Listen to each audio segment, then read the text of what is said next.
episode 5 of Unlimited Opinions. I'm Adam Bishop. I'm Mark Bishop on a computer I hate. And we just wasted 20 minutes of our lives trying to figure out my microphone. So it's Yes. probably going to sound like I'm in a tin can. Yeah, for some reason his microphone on his control panel wasn't being picked up by the laptop that he's now been forced to use, and so it's might be a little bit lesser quality, but I'm sure the quality of all of your remarks will still be just as high as in all of the past episodes. I Um, feel like that's an insult. you could take it as a compliment or an insult, depending on what you want to do with that. So my normal Surface computer is hopefully safely ensconced in a satchel that I use for it. But I left it in the St. Genevieve County Courthouse, so I'm going to Mm. find out tomorrow morning if it has been recovered, because I realized yesterday, oh, I left that in court.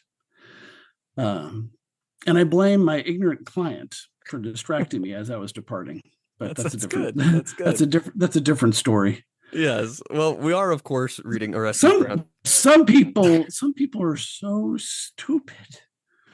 Of course, I'm the one that left my computer in a courthouse, Yeah, but that's true. my God, it's like I just said those words. Hmm. What? No, I just said it to you. What does it mean?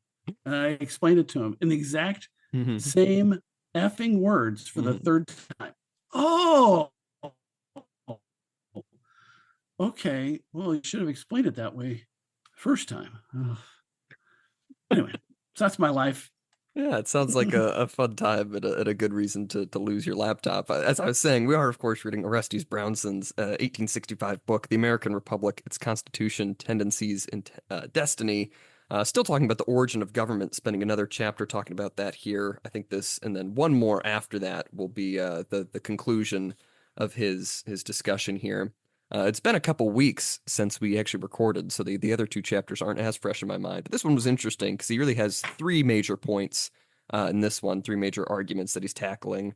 The first is the question of whether or not the nation is itself the people, like are the people the sovereignty of the nation. The second question that he was sort of asking was whether or not government is just like a natural development, some sort of evolutionary process in humans. And then the third was about whether or not there's a divine right given by God to certain specific people. So three kind of different but also intertwined questions that he's dealing with here that all wrap around the idea of the origin of government and where authority and government and the state itself come from. Good summary. Thank you. I was expecting you to have some thoughts on that. Uh, I mean, yeah, let's get into it. yeah. Do you want to describe it, or do you want me to describe the first part here, or some interesting parts that you pulled out? Well, he's again talking about the this is fresh in my mind because I just read it. I read this last Yeah, week, so we're taking okay. very different approaches here. And well, it's the same approach I take to everything. Last minute, in a rush, but the event. So he's talking about what is the nature of the government, of course. So it's the origin of government, and he's exploring. I think he kind of talked about this in a previous chapter. It's been a little while since I've read the last chapter, Mhm. because it would have been immediately before recording last time. Naturally, of Which is course. like 2 weeks ago. Um, the one thing, like, he begins the discussion, which I think is which I really like. He's in the first paragraph. He says the Constitution is held not to be simply a compact or agreement entered into by the people as individuals creating civil society and government. And this is the key, but a law ordained by the sovereign people prescribing the constitution of the state and defining its rights and powers. And he's talking about how the society and government, more so society, but uh, when they form a government or form a society, there's something more. It's like the sum of the people plus. Hmm. Um, and it's something more than the individuals. It has rights not derived from them, which are paramount to theirs, which is really true. Like the social contract theory doesn't really explore how the government becomes the jackbooted thug with its foot on your Yeah. throat. because if it really is a social contract, that would not be possible. Hmm. But he says, well, when you form a government and if you form a society, you're creating something that has its own power and its own essence. There's something more there, Hmm. right? What are your thoughts?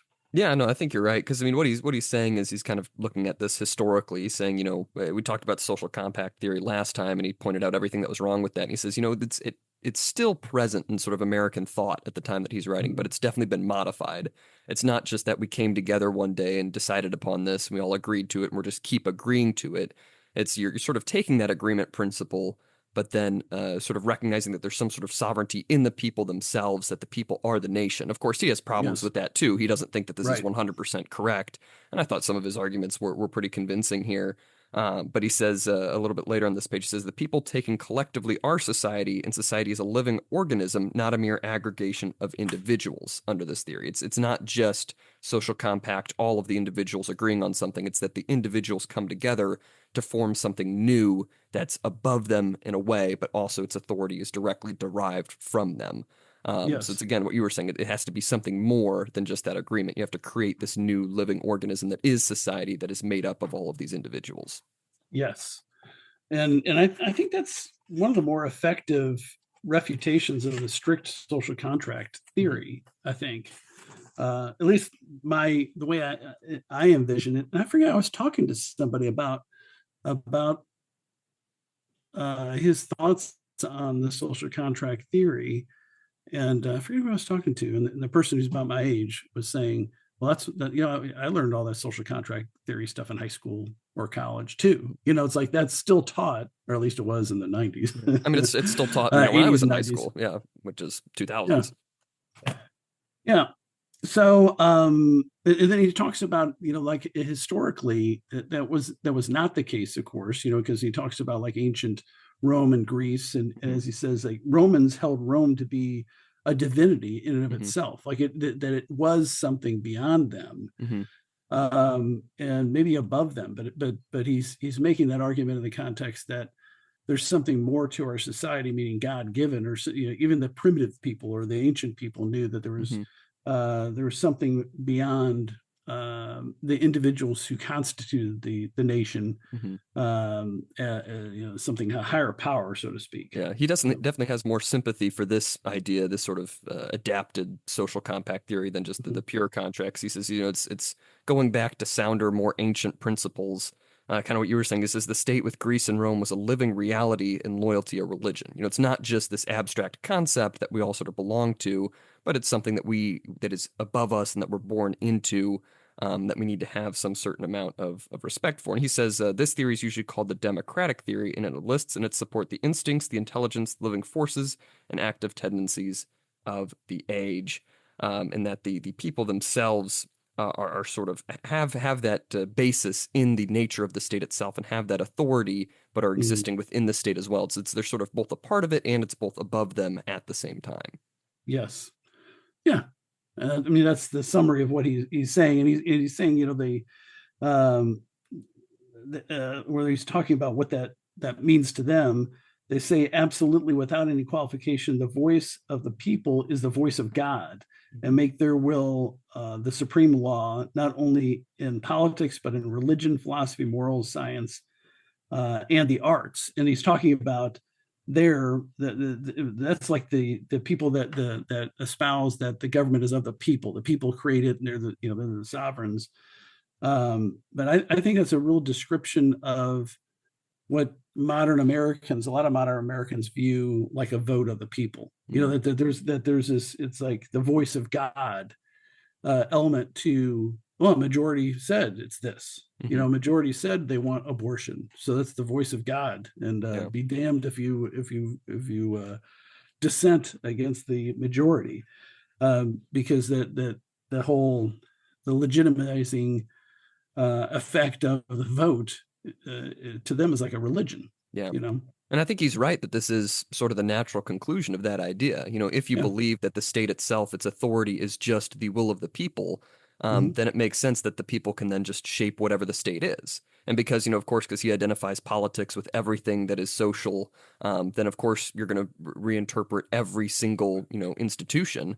to Mhm. fit whatever the majority of people want. Yes. If you're under that understanding, I think he's right. But then he Yes. goes and talks about, why he disagrees with this theory. He says this theory has its difficulties. Who are the collective people that have the rights of society, or who are the sovereign people? Because it says, even the word people is vague, and in different Right. societies, this theory has been adapted differently. Is it just the landowning people who have that authority? Is it everybody? Do you need to ask every single person when you're voting on a law, things like that? Or is it only a certain subset of the people? And he says he makes an interesting argument. He essentially says it's very cyclical. You don't actually get to the heart of the question. He says the people are the population or inhabitants of one and the same country. That's who the people are. But he says, who or what determines the country? Is the country the whole territory of the globe? But he says, no, the country is where the people live. But if the people are, within the territory, and the territory is just where the people live, you've just got a cyclical definition. Each one depends on the other, and you're not really getting to any definition at all. It's all just the people who are here, and the state is of those people. And you're not really getting an answer to that question. Yeah, and he explores that in some detail because he talks about like on 41, Hmm. he talks about, well, the nation is a tribe, that argument. And I thought it was really interesting back then when he's writing this, which is I guess right after the Civil War.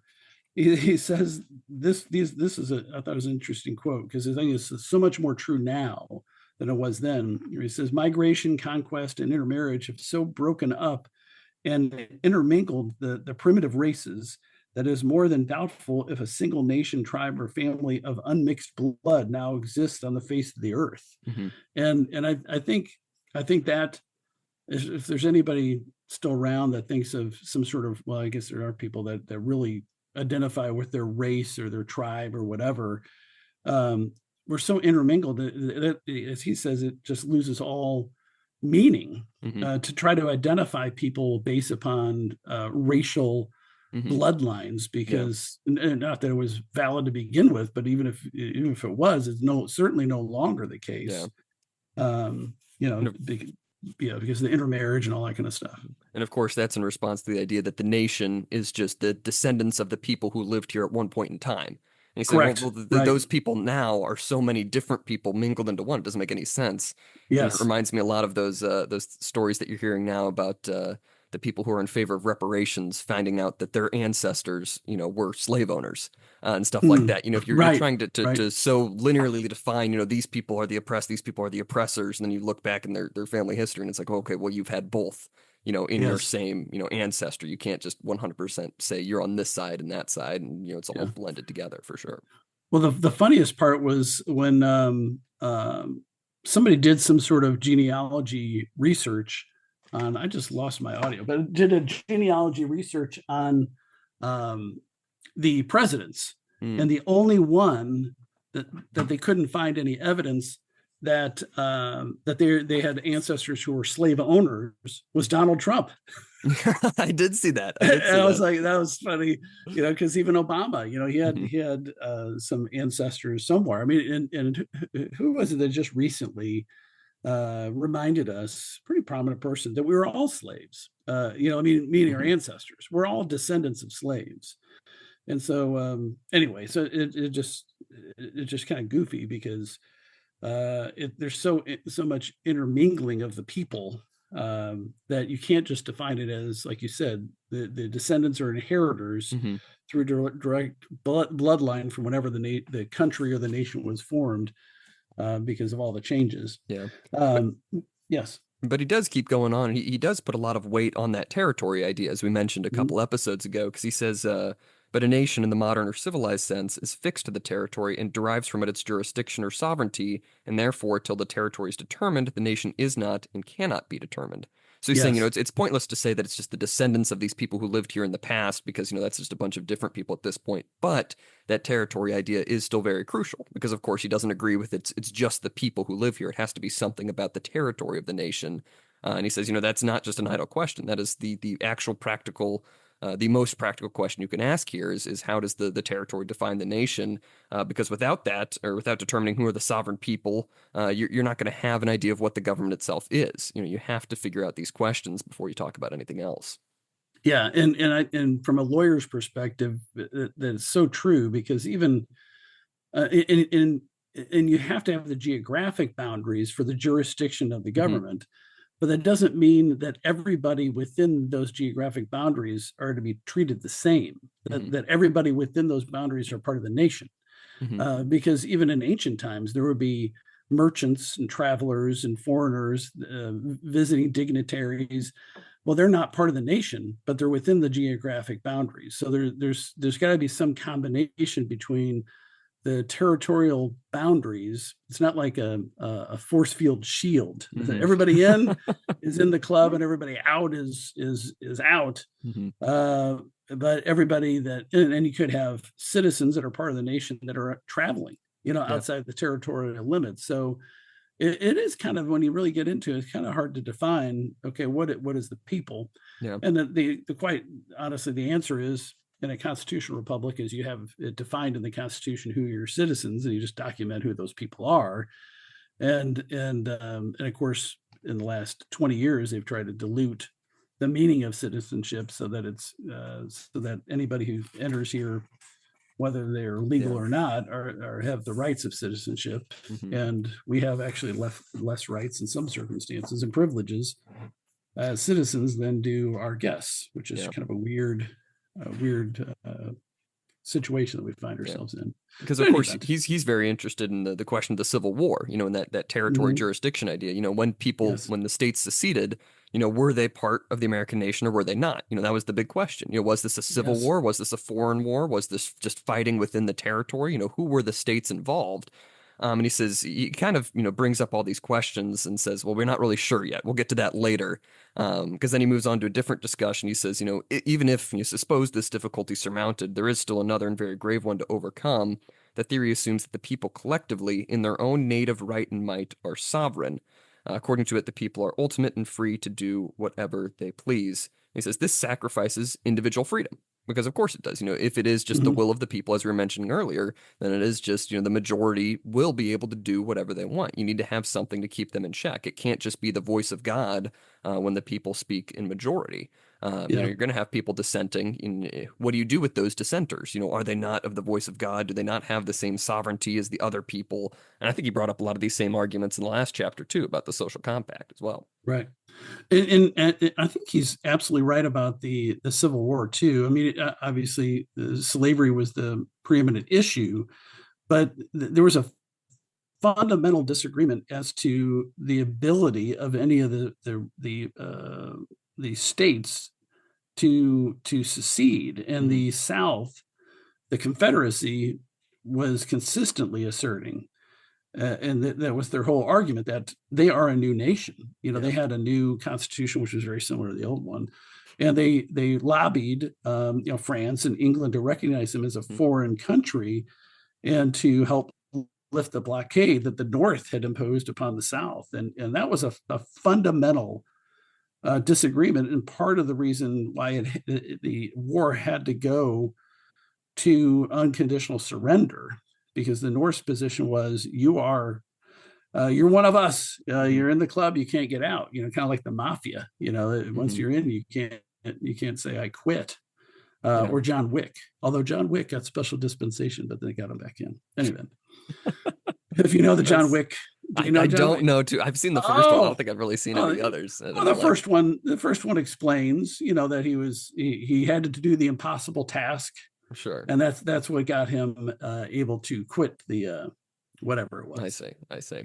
But yeah, going back to his discussion about the individual rights and things like that, he says this was the defect of the Greco-Roman republics. Your scholars keep trying to find some recognition of individual rights, but it's not there, right? Because if you think that the state itself is some sort of divinity, and that you live in this republican or democratic system wherein the voice of the people is the voice of God, then of course the state's going to end up being absolute. It might not be a horrible tyrannical state that's just oppressing everybody left and right, but it's going to be an absolute state, because the state is entirely different. It is its own thing in a way, that is still tied to the will of the people, but has this authority over all of the people because of the sovereignty, within that sort of majority idea.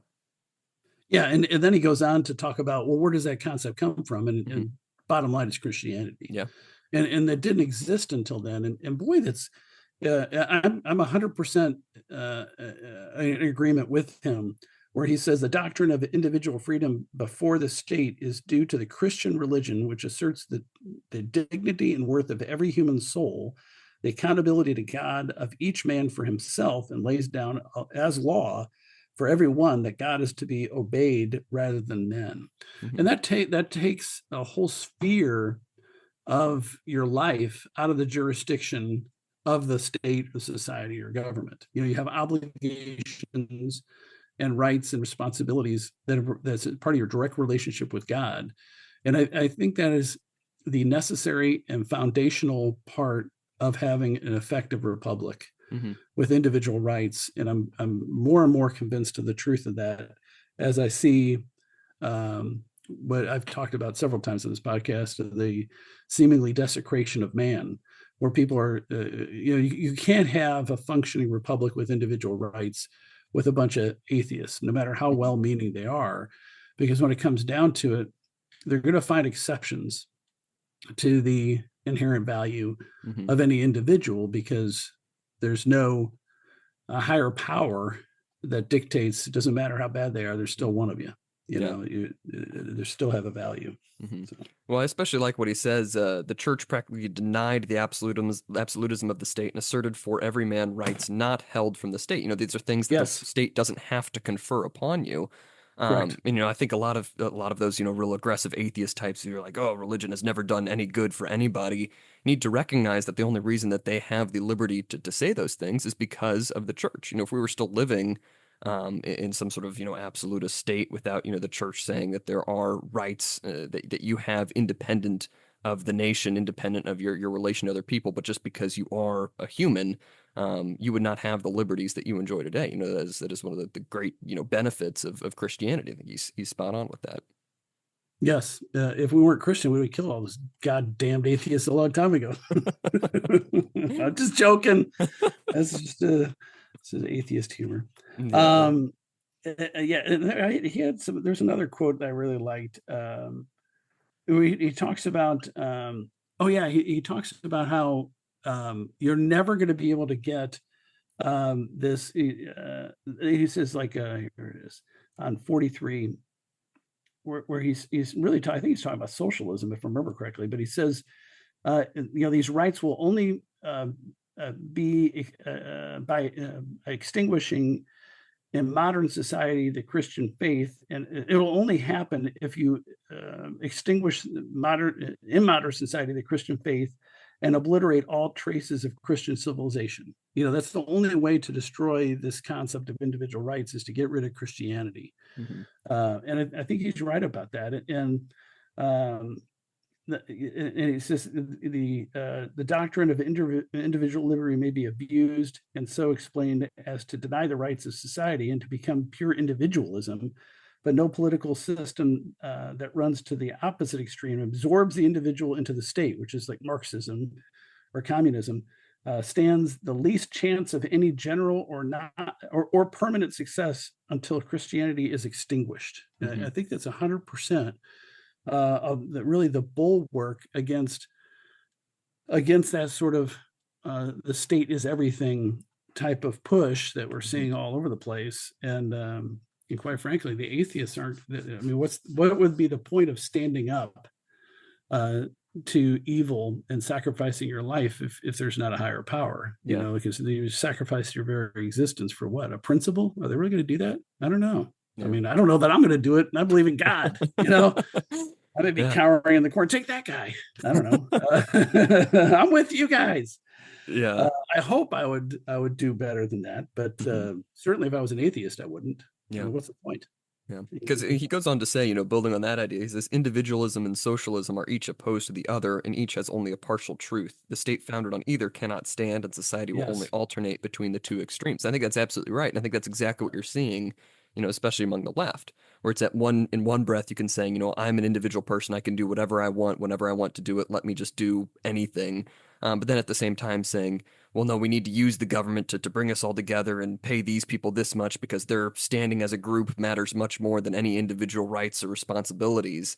And I think he's spot on. He's very forward in that idea and predicting that you're just going to keep Hmm. bouncing between pure individualism and very pure socialism Yes. in that way, that either everybody's just part of a group or everybody's completely isolated from everybody else and can do whatever they want. And you're seeing just Yes. people, bounce back and forth depending on the issue that they see as important. You just keep wobbling between the two. Yes. Yeah, that's the weirdest part.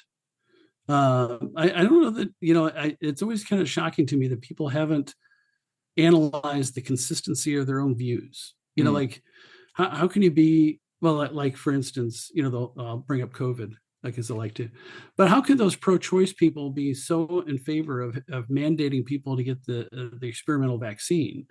It doesn't make any logical mhm. sense to hold those two positions. Yeah.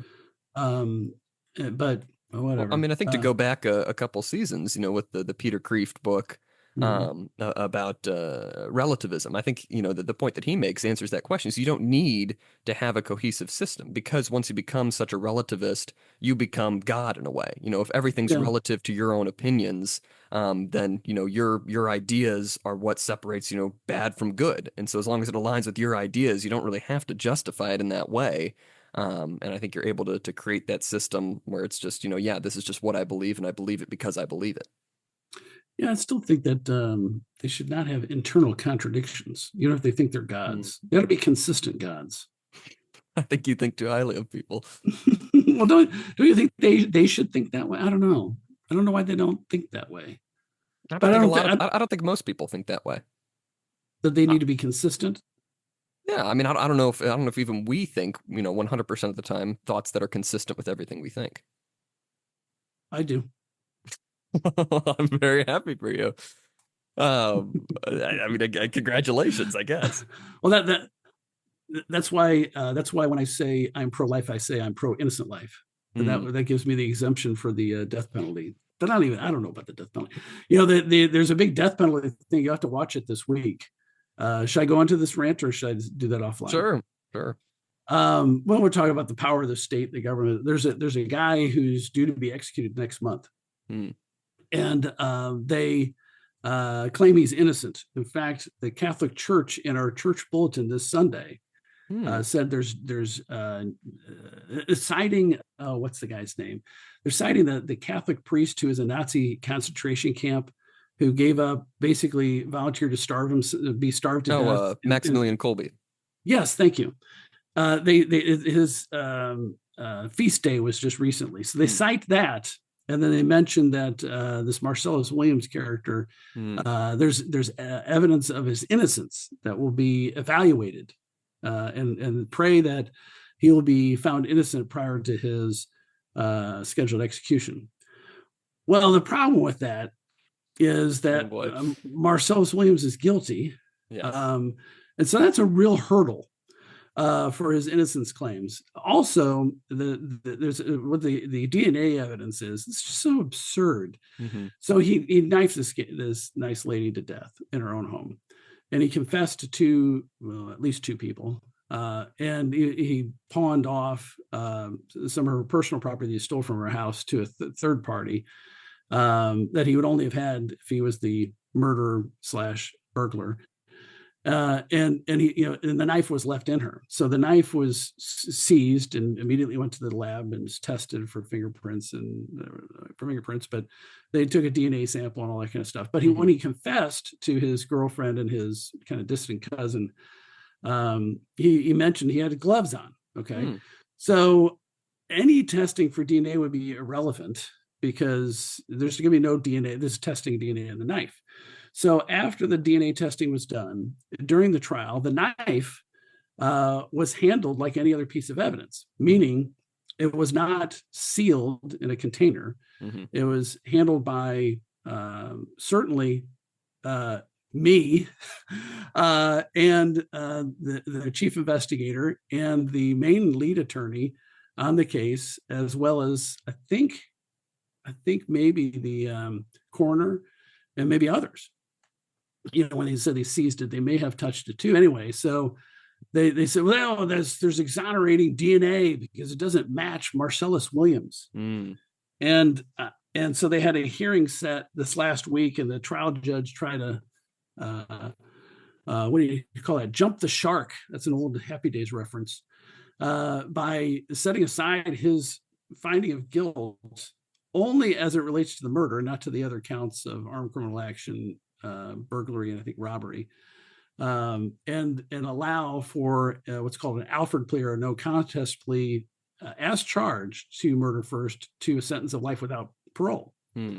The Supreme Court that same day invalidated that because the trial doesn't have a jurisdiction of it and issued a writ saying, hold the hearing on his evidence of innocence, for crying out loud. Yeah.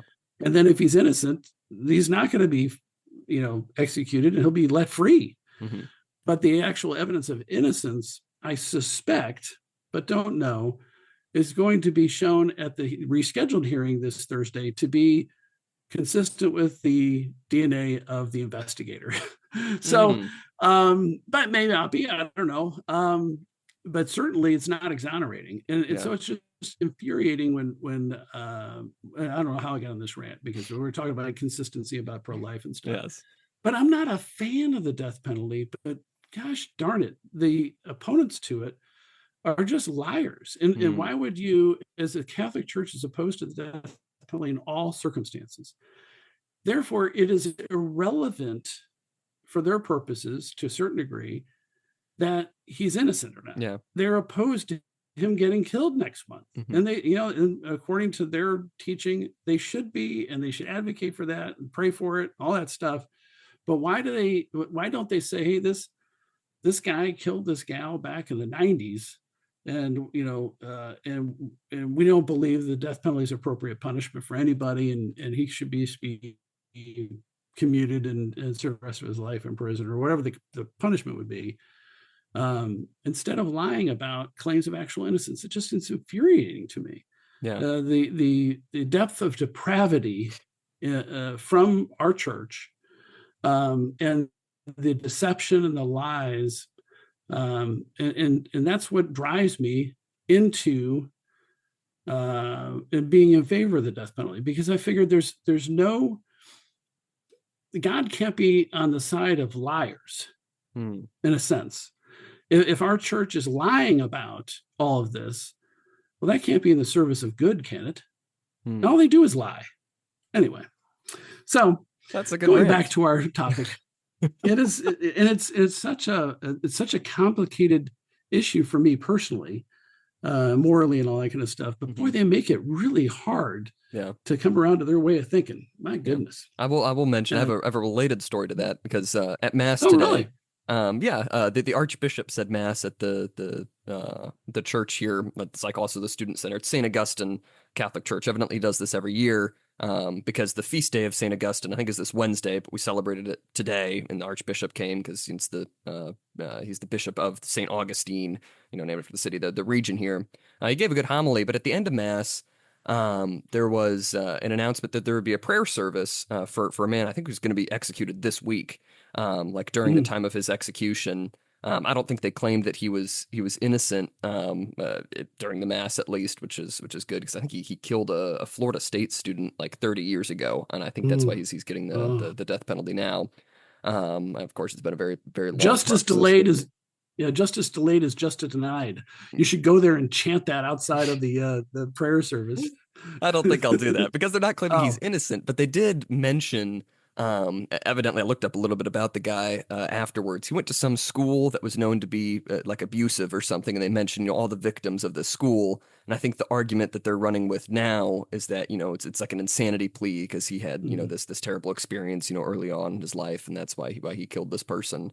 But I just thought it was interesting that they would I don't know, bring that up in connection with this death penalty case. But I don't know, interesting. Yeah, I they always do that, and I don't understand why, because all those issues are always litigated. I can speak to Missouri law. I assume Florida has a very similar procedure, but they have full opportunity to present that kind of mitigation evidence at trial. And one of my most awesome moments as a trial lawyer was in prosecuting a different guy, where their psychological expert, I got her to admit that his problem was not, I finally said, oh, because it just dawned on me in the middle of cross-examining this witness. I said, oh, well, you're not saying he has a mental problem. You're saying he has a morality problem. Mm, And she says, yes, exactly. And the morality problem was that he could not possibly conceive of anybody else's point of view. If he mhm. killed him, he killed him. He stole from him. But that's a morality problem. And so she admitted to that. He was sunk. That he Yeah. should have. I mean, I thought the defense attorney was going to throw up right there on counsel table. I mean, to have the defense expert say that, and of course they said he was abused. He got his dad to get up there and say he was a terrible father, and it's just like it was. And I'd do the same thing. If I was an accused murderer's dad, I don't fault him at all. But there's always this. Somehow I think it would be more effective to be honest about it. Hmm. And none of these killers testify because they're too chicken. But they ought to just go up there and if they're remorseful, if Yeah. they really aren't, but they're not. That's the problem. They're bad people. And if they're really remorseful by the time the trial comes around, which has given them at least a year, if not 2 years, to think about it, you'd think they'd be able to honestly say, "Damn, I don't know what I was thinking. I was angry. Whatever it is, Hmm. you give me the death penalty, you give me life without parole. It doesn't matter. I just hope I don't go to hell Yeah. when I do die, whether it's on God's time or on the state's time. I'm sorry, and there's nothing else I can say." And I think if defendants did that, I think the jury would be hard pressed to the death penalty. But they always have these excuses, and the Catholic Church is horrible about the excuse making. It is irrelevant whether he was abused by the death penalty, according to Catholic philosophy currently. Now, of course, historically, including St. Augustine, was not of that opinion back for 2,000 years until our most recent Pope, who says it's always wrong. Okay, Yes. fine, but at least that's consistent, Hmm. and own it. Yeah. Say, hey, look, people make mistakes. People are sinners. We're all sinners. Their sins are pretty bad. But who are we to judge, and who are we to have as the government killing one of its own citizens? And that's murder too, Yeah. and own it and fight for it Yeah. instead of lying about it. Yes. Well, that was Because a good that's rant. I didn't just mean what they to. do. Yeah, you Yeah. fed into it. You Yeah. fed me. I'm sorry. You told me you had the opportunity to say at the beginning of my rant. Now let's do that offline. But it's on my mind. It's on my mind a lot because these things. I think depending on what happens in the next month. So I think it's kind of like a slow motion car wreck. You see Mm, it's coming. It's like, is this a good thing or is this a bad thing? It's too late for me to contemplate those things at this point. But back when I was in my 30s, I guess I was in my 30s then. Um, it was a different time in my life, and so anyway, so it's just kind of something that I think about a lot, and I'll be thinking about probably every day until this mhm. is September 24th. But Yes. uh, anywho, But to turn but back to the book, he's not going to be found innocent. yes, true. I mean, that's because the only evidence that they have that he's innocent is irrelevant DNA evidence. Yes. And so they've continued. The Supreme Court says have the damn hearing because the procedure is he's exhausted all his appeals Hmm. and he's failed at all this stuff. He made the same arguments you're talking about, like he's retarded or whatever. And I don't know, they made the retarded argument, but they almost always do. But in any event, because you can't execute a retarded person, which is kind of really bizarre. It's like you're not smart enough to know that we're going to kill you, so we're going to give you a reprieve. But those people that really know, we're going to get you. But it seems like a little weird. But in any event, so all those appeals are already been exhausted. Not the Supreme Court a couple of times and back, and this is a fail-safe in case actual evidence of innocence that comes up after all that stuff happens, and they're trying to use this fail-safe to get them a reprieve, and I just Yes. don't think it's going to work. But in any event, Back to the book, because then he right? goes on and says, Yes, the social despotism or state absolutism is not based on truth or reality. And he goes on and he talks about that society has certain rights over individuals, But then, of course, the man has rights outside of that. Society isn't the only way that we interact with things. He goes back to his three-part idea that he brought up in the beginning of communion with God. Society is how we commune with God through other people, but religion is how we commune with God through the sacraments, and then property is how we commune with God through creation and things like that. So there's things that just are inherent in the nature of man that aren't bound to society, that society cannot overcome. And those things are religion and property and all the things that fall under those Yes. categories. You're never going to be bound to the state absolutism there. And then, of course, he goes on to say, the Yes. people are not God, even just to look at the sovereignty of the people themselves, kind of going back to what he was talking about earlier, in that, you cannot ever say that the people can just create, society themselves. They cannot create these Hmm. social laws. There has to be something above them. And so, therefore, this democratic theory, the theory that people are absolutely sovereign in their own independent right and might, asserts the fundamental principle of despotism, is what he says. And all despotism is false, for it identifies the Hmm. creature with the creator.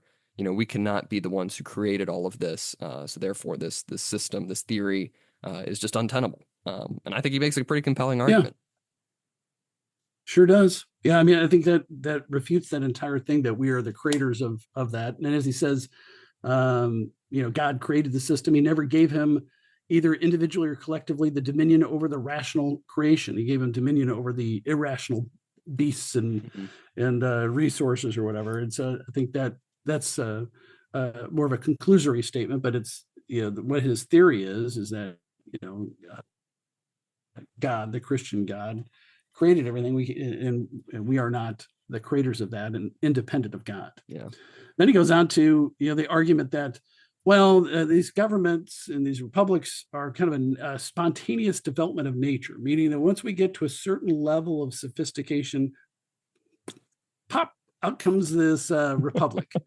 And there's a lot of people that once he articulates it like that, there's an element of truth to it, and a lot of people believe this wholeheartedly, that Mm-hmm. once you get to a certain level of sophistication as a society, the beehive gets to a certain complexity, then it goes on to another level, Yeah. and like spiritualists like to say, well, if you get to another higher plane, and he's saying, basically, I think he really just comes down to saying, well, there's no such thing as just spontaneous Mm-hmm. combustion of creativity. It had to have derived from some source, just like Yeah. you derive from some source, and that source has to be God. And, Mm-hmm. and the natural law is a creation of God. It's an ethical, not a physical law, and it's something beyond the physical world, Yeah. that it was created by God, that we just have to abide by, because it exists prior to us, and it will exist after us. Mm-hmm. Yeah, because I mean, really, what this argument, lies on is the idea, the theory, that's just as natural for us to create government as it is for a beaver to build a dam. It's just something like Yes, in our DNA, in our right. nature, as animals, that we just do these things. And I like what he says. This is on page 45 in the second paragraph in this section. He says, these philosophers profess to eschew all theory, and yet they only oppose theory to theory. And I think Yeah. that's absolutely right, and I think that's something you see now with the whole science is settled people, where it's like, well, of course, there's no other way this could happen. Science has decided it, and this is clear from the data, and the science is settled. But what they don't Mhm. realize or don't want to admit is that they're really just opposing one theory with another. Nothing is ever settled in that way. And you're just sort of taking which facts, support your theory and opposing others, and, weighting things and maybe doing some sort of experiments to get there. But especially with big questions like this, it can never just be, this is a settled topic based on science. I have no biases here. I have no theory behind this. This is just fact, which of course it can't Right. be when you're talking about the origin of government. It's such a big question. Yeah, I like how on the next page, I've never heard this term before, and I don't know if it actually is a term. He talks about modern philosophers, or as he calls them, philosopherlings, they're some sort of like juvenile versions of a philosopher, Mm-hmm. or incompletely formed, like the embryo stage of a philosopher. Have Mm-hmm. you ever heard that term before? I haven't. He might have coined it. I think it's great. Yeah, it's kind of it gave me a little chuckle about that. Mm-hmm. But he says they're denying that a human mind has direct and immediate intuition of these kind of natural law theories that I just talked about. So Hmm. yeah, that's so I think he makes a. I mean, he goes on to elaborate on this argument, but um, then he also talks about how if you don't follow the natural or God-given law and you're passing any other laws, it's any laws and contravene it, or as St. Augustine maintains, reference to St. Augustine on 47, violence is rather than it maintains violence rather than laws. Hmm. So if you're not consistent with the natural law, but I don't think that there's I think he's right that there has to have been some creation prior to, prior to just people naturally doing this on their own. It's just kind of a evolution or whatever. Although I will say this, I do not know how beavers have that programmed into them, because there's something to that. But by God, I mean, that's pretty wild that they're able to do that. And it's bees with honeycombs and all that stuff. Yeah. I don't know how that works. So I sympathize with the argument. Well, this is just how we're designed, and we don't know what it is yet. But maybe it is just like, but of course, I think a lot of society, our social structure, we are created, as he mentioned in an earlier chapter, we are social beings, but that doesn't necessarily mean that we are programmed to create a particular type of government. In fact, I guess if it were, then we would be just programmed to be despots, because it seems Yeah. like most of human history is just strongest conquers the weak. Yeah. Well, he also brings up a good point where he's talking about, sort of the people sort of mix up the terms natural law and like laws of physics. He says, the natural Yes, law is an ethical law, when we're talking about things like this concept, yes, the natural law and that, the respect that other people get and the nature of authority, people think that some people think are just baked into our DNA. That's a very different thing than the idea that fire burns, water flows, rain yes, falls. Those are physical laws. Those are part of nature itself. That's how nature works, but it's not the natural law. The natural law, in that sense, of sort of the ethical things there, must come from something else. It's not just this product of nature, this aspect of nature that we have here. He says the moral law is no development of nature, for it is above nature and is imposed on nature. The only development there is about it is in our understanding of it. It's not changing. It's above these other things here. you already said that. I'm so Didn't I already sorry. say that? I guess so. I must have if you say so. Yes.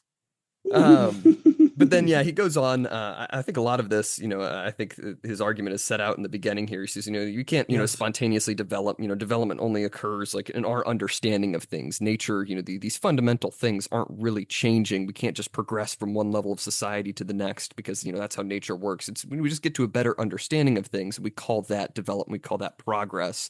But really, the natural law, this ethical law, has to be given to us from above. It is baked within us to some degree, or given to us, really. Not this idea that it's just in our DNA, and as we sort of evolve, we get to higher levels of society. Says that's just it just can't be. Yeah. I do like his brief argument there on 49 and 50, where he cautions against the maxim follow nature. Mm, And I think there's a lot of that. It's really kind of a hedonistic philosophy, and it bleeds into what he's talking about of there's a God ordained system. But he mentions, the Christian maxim, deny thyself, is far better than the Epicurean maxim, enjoy thyself, for there is no real enjoyment without self denial, which I think mhm. is true. It seemed to me, almost as an aside, a very true and very effective way to describe it.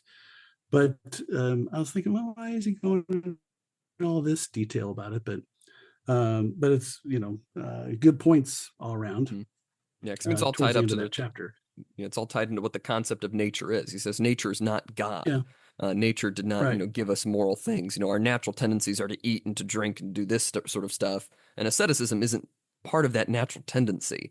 If Yeah, left to our own devices, in some ways we would just be completely appetitive, just eat and drink and do whatever. He says, clearly we know that's just not a good way to run society. That's a very hedonistic way. And then he says, yeah, again, I like his closing line on that section. He says, the authority is not the authority of nature, but of him who holds nature in the hollow of his hand. The authority of government, of society, of mm, things like that. That can't just be nature. That has to be something higher. But then he moves yes, on to his last section, which Yes. is the shortest here in this chapter. So hopefully we can get through this a little bit quicker. We've been talking for almost an Sure. hour now. Um, Well, it's because I went on extended rants. yes, that But is true. I like how he starts it, though, where he says, in the 17th century, a class of political writers who were very well understood that, I'm sorry, who were very well understood that no creature, no man, no number of men, not even nature herself, can be inherently sovereign, defended the opinion that governments are founded, constituted, and clothed from their authority by the direct and express appointment of God himself. And so I just thought that was a good way to start the last section. Mm-hmm. And he does mention, other philosophers, St. Augustine and Thomas and Suarez, who I think we talked about in a Mm-hmm. previous chapter. Yeah, because he mentions, that wasn't really held, throughout the history of Christianity. As you said, Suarez definitely says the Spanish monk who'd asserted it in Madrid under Philip II was compelled by the Inquisition to retract it publicly in the place where he had asserted it. That idea of the divine right that God has just granted authority to specific people. And I thought this was interesting because I thought he was kind of going in a divine right direction Mm, through a lot of this book. I thought he was going to kind of be more favorable to this opinion, but he is not. He's kind of really very much against this, and a lot of it has to do with the idea that human rulers are very fallible. He says Saint Augustine, Saint Thomas, and Suarez all maintain that unjust laws are violences rather than laws, and do not oblige except in charity or prudence the republic may change its magistrates and even its constitution if it sees proper to do so, right? Because the idea was, this person has the divine right of God. We just have to passively be obedient to them. And that was, sort of talked about in the 17th century. But of course, he says, no. In the, all of Christian history, that has never been the case. God cannot sanction unjust things. Therefore, we can't have, unjust rulers, working as sort of the hand of God, just as, the people cannot be the voice of God in that same way. yes, and he explicitly says that on the last page of this chapter, where he says the doctrine is not favorable to human liberty, for it recognizes no rights of man in face of civil society. It consecrates tyranny and makes God the accomplice of the tyranny. And I think that's the best summary I've heard, very briefly, powerfully, of against the divine right of kings. It makes God the accomplice of that if it were true. That it's some of Mm-hmm. what he believes on that theory, and I agree with him. Yeah. I mean, I'm finding myself agreeing with him on almost everything he's written in this Yeah. book. No, I mean he's great. And I like his distinction of the natural versus the supernatural. It says natural is what Yes. God does through second causes, which he creates. Supernatural is that which he does by himself alone without their intervention or agency. He says, sovereignty is one of those things that is done immediately through nature.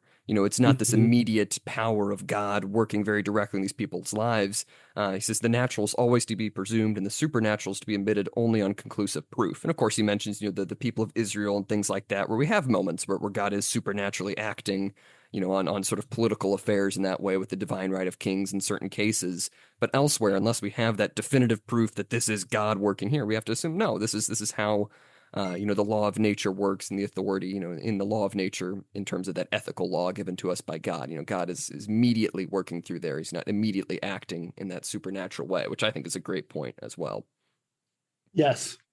Yes. Do you have any other final thoughts on this section here? That was a brief run through of his last argument there, but I don't know if that needs much refutation. I have like 3 more rants ready to go. Should I kick them off? No, I'm just joking. I think I've Zoom talked will enough. boot you again. You'll lag out and get kicked off the Yes. call. Well, I'll have better audio next time. Yeah, that's hopefully. All I right. got Well, nothing else. I'm if you have empty. no other thoughts, this has been season 9, episode 5 of Unlimited Opinions. You can, of course, follow us at ULMTD Opinions on Twitter. I have been Adam Bishop. I'm still Mark Bishop.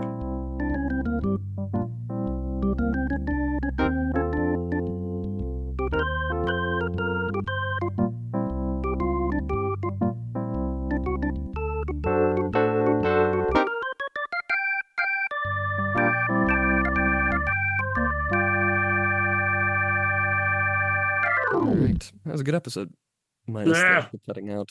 Yeah. The good noise. Audio problems and whatever.